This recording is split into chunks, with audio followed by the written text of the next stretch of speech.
Hello प्यारे बच्चों, आज हम समझेंगे जानेंगे इंटरफेरॉन का निर्माण कब और कैसे होता है। इंटरफेरॉन हमारे बॉडी के अंदर होता है, तो कहाँ होता है और इसकी खोज किसने की थी, तो उसके बारे में आपको आसान तरीके से, बिल्कुल जिसे गांव की भाषा होती है तो सबके पल्ले पड़ जाती है, इस तरीके से आपको समझाएंगे। और क्योंकि शब्द बहुत हार्ड होते हैं इसलिए बच्चों के समझ में नहीं आता है। तो इसकी खोज जो है इंटरफेरॉन की आइजैक लिंडेनमैन ने की थी। तो अब इंटरफेरॉन क्या होता है, अब यहाँ पर ही आपको गोलदारे दिख रहे हैं, ये हमने कोशिका बनाई, कोशिका को माना है, आगे आपको समझाएंगे।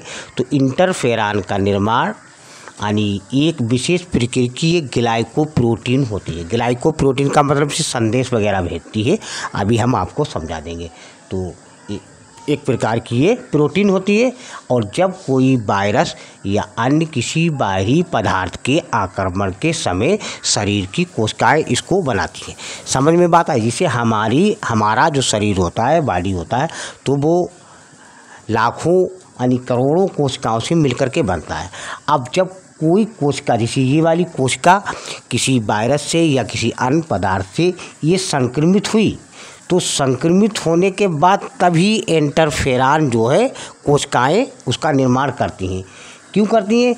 क्योंकि ये संक्रमित हुई कोशिका तो ये इनको संदेश भेजेगी, इनको बताएगी कि अब इनको जब बताएगी तो ये इंटरफेरॉन यानी प्रोटीन का निर्माण करेंगी, उसको स्रावित करने लगेंगे, जिससे यही केवल कोशिका संक्रमित हो और अन्य कोशिकाएं संक्रमित ना हो।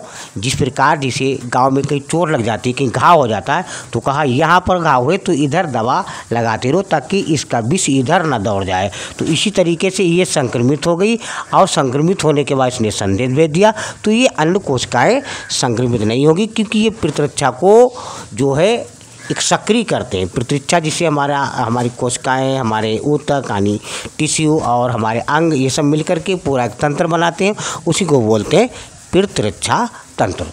तो प्रतिरक्षा तंत्र सक्रिय हो जाता है, और संक्रमित कोशिकाएं, ये हमारी संक्रमित कोशिका है, संक्रमित कोशिकाएं इंटरफेरॉन नामक एक प्रोटीन का निर्माण करने के लिए एक संदेश भेजती है, इनको संदेश भेजती है, और कोशिकाएं इंटरफेरॉन को स्रावित करने लगी। ये कोशिकाएं जो होती है वो इंटरफेरॉन एक प्रोटीन जो होती है उसको स्रावित करने लगती हैं, उसको निकालने लगती हैं, यानी इसे बार बार निकालती है। और इंटरफेरॉन स्रावित होने के बाद ये आसपास की कोशिकाओं को यानी संदेश भेजता है, जिससे प्रतिरक्षा प्रणाली सक्रिय होती है, और जो है यानी संक्रमण से इनको बचाया जा सके, यानी कोई वायरस या कोई पदार्थ अन्य जो इसको संक्रमित करने के लिए अंदर जा रहा है उसको ये नष्ट कर देते हैं।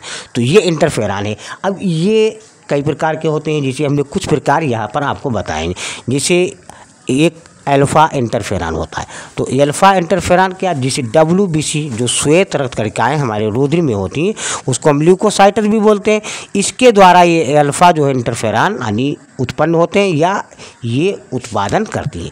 एक बीटा होती है, तो बीटा एक फाइब्रोब्लास्ट यानी कनेक्टिव टिश्यू होता है, यानी टिश्यू मतलब ऊतक को जोड़ती है। ये इन कोशिकाओं के द्वारा इसका उत्पादन होता है, जो बीटा इंटरफेरॉन है। एक होता है गामा। अब ये टी लिम्फोसाइट जो है वो हमारी WBC होता है, तो उसी का एक प्रकार होता है टी लिम्फोसाइट।